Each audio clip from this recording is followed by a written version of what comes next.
Hey yo, I've been doing YouTube for about 1.5 years now, and I've never done a video on my Eagles before. Well, Eagle Nation, today is that day. Hey yo, I feel real good about my squad this year, man. We've been the talk of the town lately, so I frankly could not resist talking about my squad, man. Now I'm gonna try to be as objective as I could possibly be, y'all. But damn it, man, y'all already know what it is, man. OG the Beast here. If you love me and this channel, please hit that like button. Also subscribe if you're new. Also, don't forget to hit that notification bell next to the subscribe button. Come on and be a part of this OG gang, man. I heard it was pretty cool. Now let's have some fun, y'all. Drop my intro. It's killer raps, we got the hottest staff. In 03, I made a dynasty like Robert Kraft.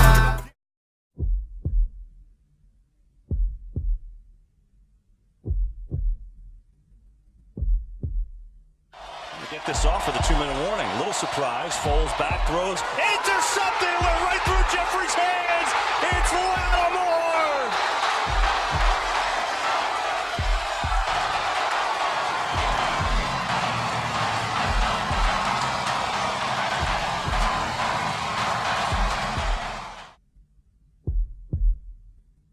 And that would be how our season ended last year. I'm not gonna lie though, last year's team was good, but I just felt like we lacked that it factor, man. And that's what you need to win a Super Bowl. That's what we had in 2017. But Carson Wentz really wasn't himself due to the fact that he was recovering from a serious knee injury and our secondary was extremely banged up. Now, I'm not making no excuses, those are just the facts.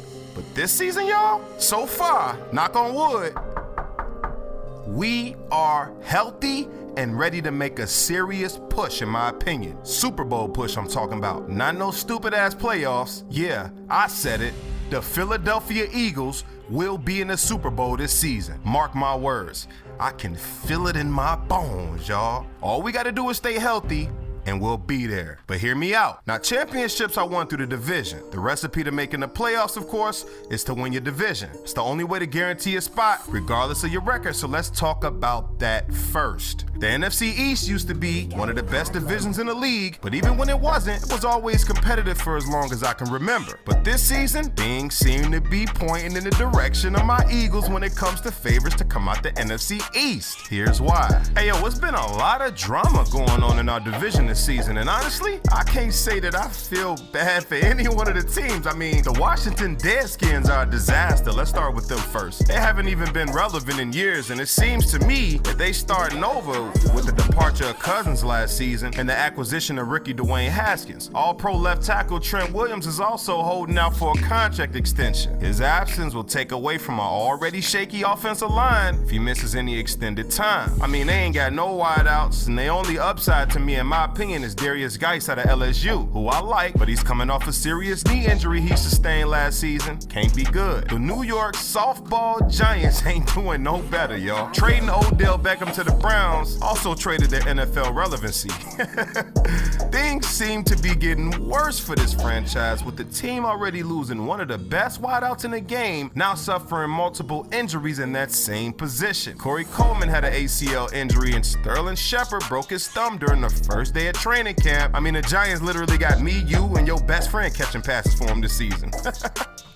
But this is what's confusing me about this organization. The Giants I'm talking about, right? This franchise drafted a rookie with the 6th pick by the name of Daniel Jones. I think he came from Duke or something like that. Now, matter of fact, he did come from Duke. Yeah, but I don't know if they don't think he's any good yet, or he didn't show him enough during training camp so far, because it's already been announced that Eli Manning will be the starter for the regular season. Now, why draft a guy with the 6th pick if you're not going to give him at least a chance to start? I mean, if you ask me, now would probably be the best time to throw him out there to see what he's got. I mean, you already know what type of garbage Eli gonna gift wrap you. Might as well see what you got in the rookie. Now, as for the Cowgirls, this is honestly the only team I feel is a potential threat. But just like every other team in the division, they got some issues as well. Ezekiel Elliott is not present for training camp currently. The most important piece to the Dallas Cowboys is holding out, y'all. We want to get paid. and he ain't the only one. Dak Prescott also wants to get his bread, and so does Amari Cooper. And not just bread, no, they just don't want to get paid. Cooper is gonna want whatever Michael Thomas gets, which is gonna be an exuberant amount, and Dak wants something close to what Carson Wentz got. Y'all know what that contract was. So they got some decisions to make, y'all. But this is the big picture. Who the Cowgirls choose to prioritize can cause friction in that locker room and be a distraction for them in this up-and-coming season. Red flag for them equals green light for us. This is our chance to strike while the iron is hot and lock up this division. Let's make it happen, fellas. Now, as I mentioned in the intro, we've been the talk of the town lately. Seems like every prediction I hear has the Eagles associated. Carson Wentz has the chance to return to MVP form while entering his fourth season finally healthy. He's been a lot of people's favorites to win that award this season along with Patrick Mahomes. I believe football games are won in the trenches, and Pro Football Focus has us ranked the #1 offensive line in the league. Hey, yo, I can dig it. Also, Madden 20 has us at an 89 overall. That, ladies and gentlemen, just so happens to be the highest overall of all the 32 teams. Hey, yo, in the words of my man Tommy from Martin, they trying to crown us, dog. Hey, I believe that the front office is just as important as the product you put out on the field. And in my opinion, we got the best front office in football, ladies and gentlemen. Howie Roseman has been amazing. This offseason alone, he's made over 27 moves, with some of the big notable ones being locking up Jason Kelce through 2021, getting us Deshaun Jackson back via trade because of douchebag Chip Kelly. We won't get into that though, but they got the man for a bag of rice and a Shaggy CD. Also signing Malik Jackson to a 3-year deal, which we will talk about more in a second, and also driving offensive lineman Andre Dillard, which was big time. Jason Peters ain't gonna play forever, so trading up to make this move shows where their mind is at. It's setting up for the future, y'all. But listen, man, I know I'm getting all hype, but listen. Every team in the league has strengths and weaknesses, but it's a matter of which one outweighs the other and the ability to overshadow your weaknesses with your strengths. One of the Eagles' strengths last season was the depth on that defensive line. Now, even though we lost a couple of pieces, if you sit back and think, the talent we got on this line is ridiculous. Like I mentioned earlier, we signed Malik Jackson to pair him with one of the best defensive tackles in the league in Fletcher Cox. Then we extended Brandon Graham and signed Vinnie Curry. Not to mention the young 23-year-old Derek Barnett. You know, the guy who recovered the fumble for us to clinch the Super Bowl. No doubt in my mind it'll happen again. 2nd and 2. Whoa. Brady gets hit, the ball is out, and Philadelphia has it. Derek Barnett comes away with it.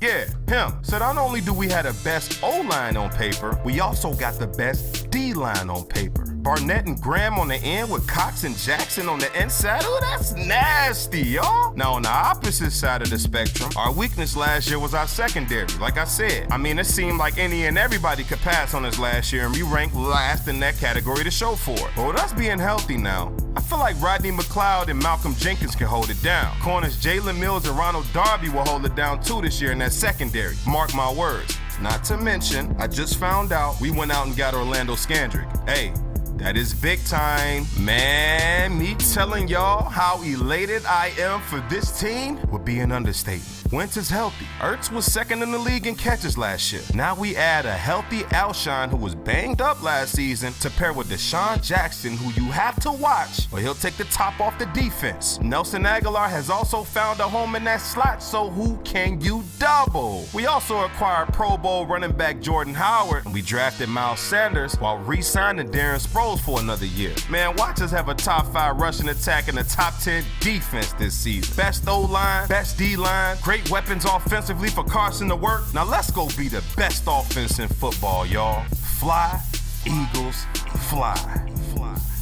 But anyways, that's pretty much all I got for you guys. Please leave a like if you enjoyed this video. Also subscribe to the channel if you love sports the way that I do. Man, I'm happy. I feel confident. Let's knock on wood again that we don't get any freak injuries this season. No, we don't need that. Because if we can stay healthy, for the most part at least, we should be able to do something special, Eagle Nation. We definitely should.